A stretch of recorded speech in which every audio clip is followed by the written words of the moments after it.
Okay, thank you.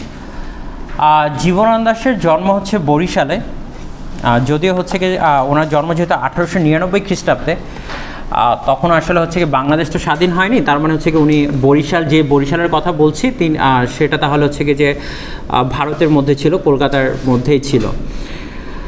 Jibanananda দাশের সময়ই হচ্ছে কি বাংলাদেশের হচ্ছে কি আরেকজন বিখ্যাত কবি জন্ম হয় 1899 খ্রিস্টাব্দে। তিনি কে? কবি কাজী নজরুল ইসলাম। বুঝতে পেরেছেন? রবীন্দ্রনাথ হচ্ছে 1861। কার জন্ম হয়? কাজী নজরুল ইসলাম। তার মানে হচ্ছে কি আপনি দুজন বিখ্যাত কবি একই সময় জন্মগ্রহণ করেছেন। একজন হচ্ছে বাংলাদেশের জাতীয় কবি, আরেকজন হচ্ছে কি যে ধরে না হয় জীবনানন্দ দাশ, যদিও হচ্ছে তার জীবনে হচ্ছে কি এত বেশি আনন্দ ছিল না, যদিও নামটা হচ্ছে জীবন যোগ আনন্দ, জীবন আনন্দ, কিন্তু জীবনে আসলে আনন্দ বলে কিছু ছিল না। জীবনানন্দ দাশ হচ্ছে গিয়ে যে তার মায়ের নাম ছিল হচ্ছে কি কুসুম কুমারী দাস। তার মায়ের নাম কী ছিল? কুসুম কুমারী দাস, যিনি নিজেও একজন কবি ছিলেন, শিক্ষিকা ছিলেন। যার বিখ্যাত কবিতা আমরা সবাই পড়েছি ছোটোবেলায়, হাতে খড়ির সময় আমাদের দেশে হবে সেই ছেলে কবে, কথায় না বড় হয়ে কাজে বড় হবে। আমরা কবিতাটা পড়েছিলাম। সেই নারীরই সন্তান হচ্ছে কে? জীবনানন্দ দাশ। তার মানে কি কুসুম কুমারী দাসকে এরকম চেয়েছিলেন যে তার ছেলে কথায় না বড় হয়ে কাজে বড় হবে। আদৌ কি জীবনানন্দ দাশ কাজে বড় হতে পেরেছেন কিনা সেটাও আমাদের জন্য একটা প্রশ্ন। কিন্তু এতটুকু তো প্রমাণিত হবে দিন শেষে আপনি যখন কবিতাগুলো পড়ার পরে এতটুকু আপনি খুব ভালো করে জেনে যাবেন তিনি আসলেই কাজে প্রমাণিত ছিলেন। এবং তার কাজ, জীবনানন্দ দাশকে বলা হয় হচ্ছে রূপসী বাংলার কবি। এটা হয়তোবা আপনারাও পড়েছেন, হয়তোবা আপনার জীবনানন্দ দাশের অনেক কবিতা, আবার আসিব ফিরে এই ধান সিঁড়িটির তীরে, এরকম একটা কবিতা পড়েছেন মনে হয়, টেক্সটে পড়েছেন নাকি পড়েননি? পড়েছেন। এমন কেউ আছেন যে পড়েননি? জীবনানন্দ দাশের আজকে প্রথম শুনছেন ওর নাম? বাহ, সবাই পড়েছেন। কি ছিল কবিতাটা কি পড়েছেন? আবার আসিব ফিরে, হ্যাঁ, ভেরি গুড। শালিকের বেশে আসতে চেয়েছিলেন জীবনানন্দ দাশ। তার মানে হচ্ছে মোটামুটি আপনার এই কবিতাটা তাকে পড়েছেন। কিন্তু আপনি যখন পড়েছেন তখন আপনি ভেবেছেন কি এই কবিটাকে আপনি কী হিসেবে পড়েছেন? তখন রূপসী বাংলার কবি হিসেবে, বাংলার যে সৌন্দর্য তিনি বর্ণনা করছেন সেই হিসেবে। কিন্তু জীবনানন্দ দাশ সম্পর্কে যেটা আমরা অনেকেই জানি না, তাকে বলা হচ্ছে মন খারাপের কবি। কি বলা হয়? মন খারাপের কবি। আর একটু কঠিন করে যদি বলি, তাকে বলা হচ্ছে আত্মহননের কবি। কি বলা হয়? আত্মহনন মানে কি? যে হচ্ছে যিনি আত্মহত্যা করেন, যে নিজের জীবন কেড়ে নেয়, তাকে কি বলে? আত্মহননের কবি। অথবা তাকে আরেকটা বলা হয় নির্জনতার কবি। কি বলা হয়? নির্জনতার কবি। আরেকটা বলা হয় তাকে অন্ধকারের কবি। অর্থাৎ এই মানুষটাকে আপনি কোন জায়গাটায় ফেলবেন সেটা নিয়ে একটা প্রশ্ন থাকতে পারে। তার থেকে বড় পরিচয় হচ্ছে তিনি একজন আধুনিক কবি।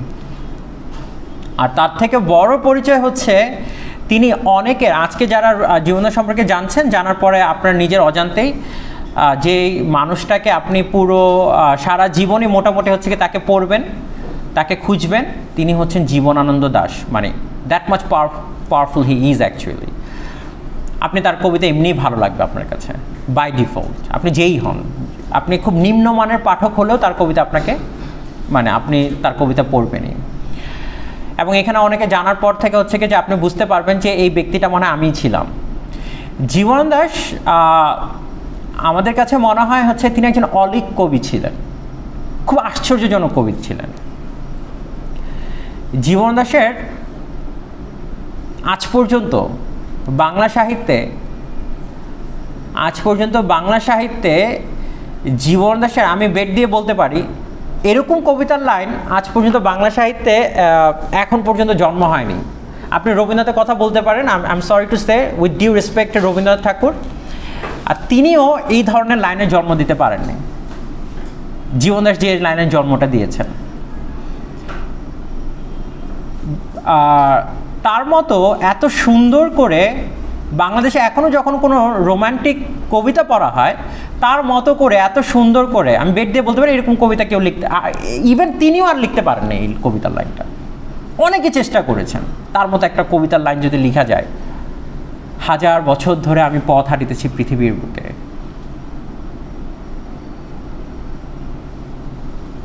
আমারে দুদণ্ড শান্তি দিয়েছিল নাটোরের বনলতা সেন। তার মতো করে কেউ লিখতে পারবে না। দেখি আকাশে উড়ে যায় এক ঝাঁক হরিয়াল পাখি, বসে ভাবি মানুষ যে কত দূর যাবে একাকী, কত দূর যেতে পারে একাকী।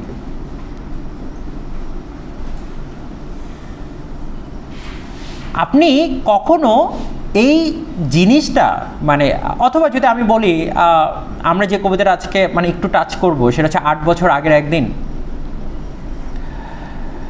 সে 8 বছর আগের একদিন কবিতার প্রথম লাইনটা কি পড়ে, জাস্ট একটু দেখেন। শোনা গেল লাশ কাটা ঘরে নিয়ে গেছে তারে, কাল রাতে ফাগুনের রাতের আধারে, যখন গিয়েছিল ডুবে পঞ্চমীর চাঁদ, মরিবার হলো তার স্বাদ। বধূ শুয়েছিল পাশে, শিশুটিও ছিল, প্রেম ছিল, আশা ছিল। পেয়েছেন? আপনি যখন এই কবিতাটা পড়বেন, স্পেশালি প্রত্যেকটা মানুষ এখানে, আপনি তখন রিয়েলাইজ করবেন এই মানুষটা মানে আমি, তিনি মানে আমাকেই বলছেন, অথবা আগামী কিছু বছর পরে মনে হয় এই মানুষটা আমি হতে যাচ্ছি। জীবনের জীবনে খুব লাজুক স্বভাবের মানুষ ছিলেন, শিক্ষক ছিলেন, ইংরেজি সাহিত্যের ছাত্র ছিলেন, অনেক কষ্ট করেছেন, অর্থ কষ্ট খুব ছিল। এরকম তার একটা চিঠি পাওয়া যায়, এক প্রকাশনাকে তিনি চিঠি লিখেছেন যে একটা কবিতা দিব, অগ্রিম কি 2 টাকা দেওয়া যাবে নাকি।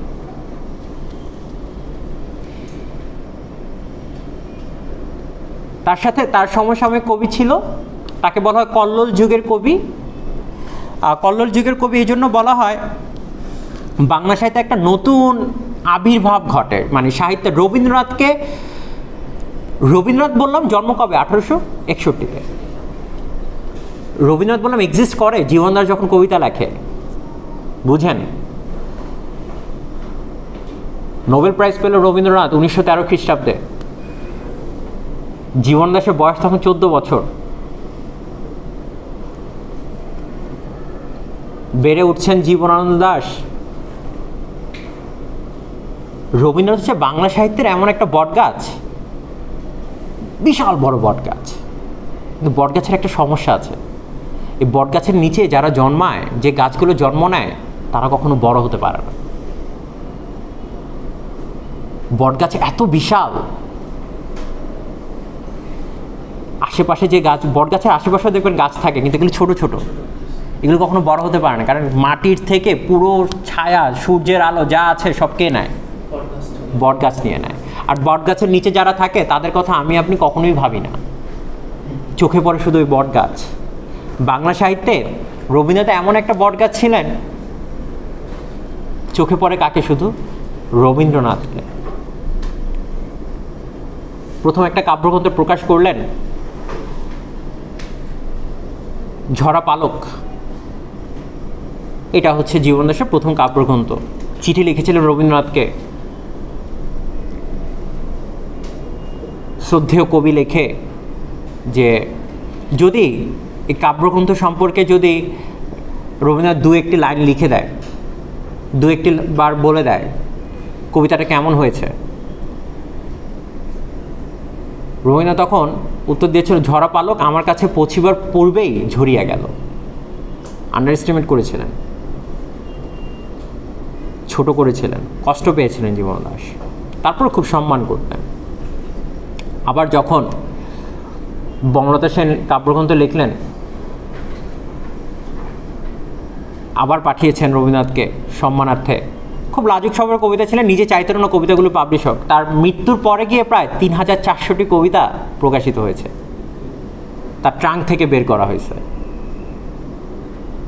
কখনো প্রকাশ করতে চাইতেন না, কবিতা লিখতেন, প্রকাশ করতে চাইতেন না। এরকম আছে তার স্ত্রী লাবণ্য, হ্যাঁ কিছু বলবেন? আচ্ছা, তার স্ত্রী তিনি যখন কবিতা লিখতেন তার স্ত্রী আসলে কবিতা লুকিয়ে ফেলতেন, দেখতে দিতেন না। বৈবাহিক জীবনও খুব ভালো ছিল না। তিনি যাকে ভালোবাসতেন তার খালাতো বোন ছিল, কিন্তু হিন্দু শাস্ত্রের নিয়ম আছে আপনি বললেন আপনার খালাতো বোনকে বিয়ে করতে পারবেন না, কিন্তু তাদের শাস্ত্র অনুযায়ী বিয়ে করতে পারেনি, খুব আপসেট ছিলেন। তারপর যাকে বিয়ে করেছেন তাকে নিয়েও তিনি খুব সুখী ছিলেন না, আনহ্যাপি ছিলেন। এবং তার একটা সবচেয়ে বড় রিজন ছিল গিয়ে হচ্ছে কি তিনি তার যে আর্নিংয়ের যে ব্যাপারটা ছিল সেটা খুব হতো না। শিক্ষক ছিলেন, খুব কম কথা বলতেন, ছাত্রদের রোশনলে পড়তেন, ছাত্ররাও অপমান করতো অনেক সময়, পলিটিক্যাল কারণে চাকরিও চলে যায়। খুব অদ্ভুত জীবন ছিল, মানে খুব কষ্টের জীবন ছিল জীবন দাসের। এখন সত্যি বলতে কি, আপনি এই জুয়েল সাহেব রাতে ঘুমাবেন ঠিক মতো, আপনি এক জীবনে রবীন্দ্রনাথের এত শিল্পকর্ম যে আপনি এত কবিতা লিখেছেন, এত গান লিখেছেন, এত নাটক, এত উপন্যাস, এত গল্প, যে আপনি এক জীবনে পড়ে শেষ করতে পারবেন না। That much powerful he was actually. এত কিছু লিখেছেন, দরজাটা চাপিয়ে দেন। কি করেছেন? এত কিছু লিখেছেন। ভালো করে বোঝেন, তাকে এক বছরে মানে এক জীবনে আপনি রবীন্দ্রনাথ বনাম শেষ করতে পারবেন না। এক জীবনে রবীন্দ্রনাথ কি করতে পারবেন না? শেষ করতে পারবেন না। তার এত সাহিত্য আছে। জীবন দাস বললাম এত লিখেননি রবীন্দ্রনাথের মতো। জীবন দাসকে আপনি এক জীবনে পড়ে শেষ করে ফেলতে পারবেন, এক জীবনও লাগবে না, 5 বছরে শেষ করে ফেলতে পারবেন। কিন্তু জীবনানন্দ দাসকে আপনি এক জীবনে বুঝতে পারবেন না, অনেক সময় লাগবে তাকে বুঝতে পেরেছেন? তাকে বুঝতে হলে আপনার এক জীবনের বেশি দরকার। গল্প লিখছেন, জীবন দাস গল্প লিখতেন। একটা গল্পে তিনি বলছেন, নতুন বিয়ে করেছে, চাকরি নেই স্বামীর, প্রতিদিন ঘর থেকে বের হয় চাকরির সন্ধানে, চাকরি খোঁজে। প্রতিদিন রাতের বেলা যখন ঘুমাতে যায় তখন স্ত্রী জিজ্ঞেস করে, আজ চাকরি হলো? না, হয়নি, হয়ে যাবে। প্রতিদিন তখন স্ত্রী বলে, ধরো তোমার মাইনে যদি 5,000 টাকা হয়, 2,000 টাকা ঘর ভাড়া দিব, এই করবো, আর কিছু টাকা সেভ করবো। প্রতিদিন রাতে বসে বসে হিসাব করে, প্রতিদিন রাতে বসে বসে। আর প্রতিদিন রাতে সে বেকার ফিরে আসে, চাকরি নেই। একদিন রাতে ঘুমাচ্ছে, হঠাৎ করে পুকুরে একটা শব্দ হলো।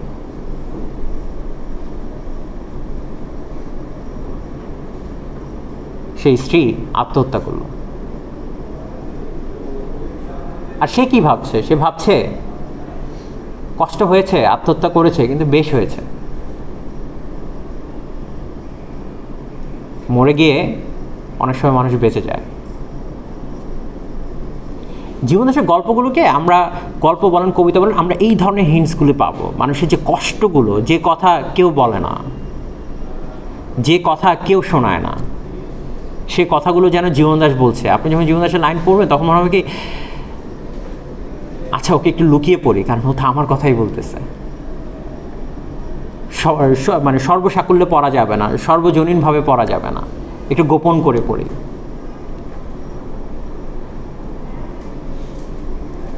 প্রত্যেকটা জায়গার ভেতরে এই ব্যক্তিটা খুব অল্প বয়সে একটা কবিতা লিখে। আপনার সময় হিটলারের নাম শুনেছেন নাকি? হিটলার তো খুব ভয়ঙ্কর মানুষ ছিলেন। তার কমিটমেন্ট ছিল যত ইহুদি আছে সব কিছুকে নিশ্চিহ্ন করে দেবে। সে হিটলারও বললাম 14 বছর এক বালিকার প্রেমে পড়েছিল। বুঝতে পেরেছেন? দ্বিতীয় বিশ্বযুদ্ধে তখন জীবন দাস যে বালিকার প্রেমে পড়েছিল, সে বালিকাকে জীবন দাস সেই নিয়ে একটা কবিতা লেখেন, সুরঞ্জনা। ওইখানে যেও না কো তুমি, বলো না কো কথা ওই যুবকের সাথে। কি কথা, তাহার সাথে ফিরে এসো সুরঞ্জনা, অর্থাৎ হিটলারের কাছে যেও না সুরঞ্জনা, ফিরে এসো। কিন্তু সুরঞ্জনারা তো বারবার ক্ষমতাসীনদের কাছেই ধরা দেয়।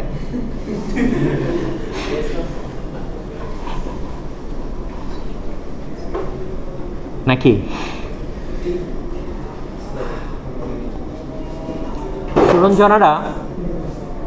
সুরঞ্জনারা বারবার যুগে যুগে কাদের কাছে ধরা দিয়েছে? হিটলারের মতো ক্ষমতাসীনদের কাছে ধরা দিয়েছে। কে হায় ভালোবাসে হৃদয় খুঁড়ে ভালোবাসা জাগাতে, জীবনানন্দ দাশ বলছে। এই জীবনানন্দ দাশ আপনাকে আমাকে, আমরা যখন সামনে পড়ব অনেকগুলো প্রশ্ন আমাদের কাছে করবে। তবে আপনাদের কাছে একটা প্রশ্ন থাকলো, ছোট্ট হোমওয়ার্ক থাকলো, আজকে গিয়ে বাসায় চিন্তা করবেন মানুষ কেন আত্মহত্যা করে, কোন কারণে, কেন সুইসাইড করে মানুষ। আরেকটা প্রশ্ন থাকবে, জীবনের সব পেয়ে গেলেও কি সুখী হওয়া যায়? সব আছে, তবু কি মানুষ সুখী হয়?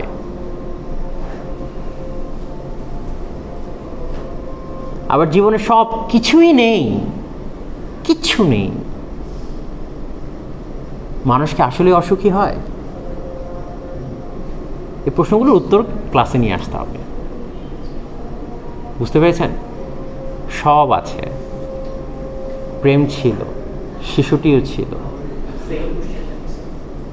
হ্যাঁ, সেকেন্ড কোয়েশ্চেন হচ্ছে কি যে জীবনে সব না পাওয়াই কি বেদনার জন্ম দেয়?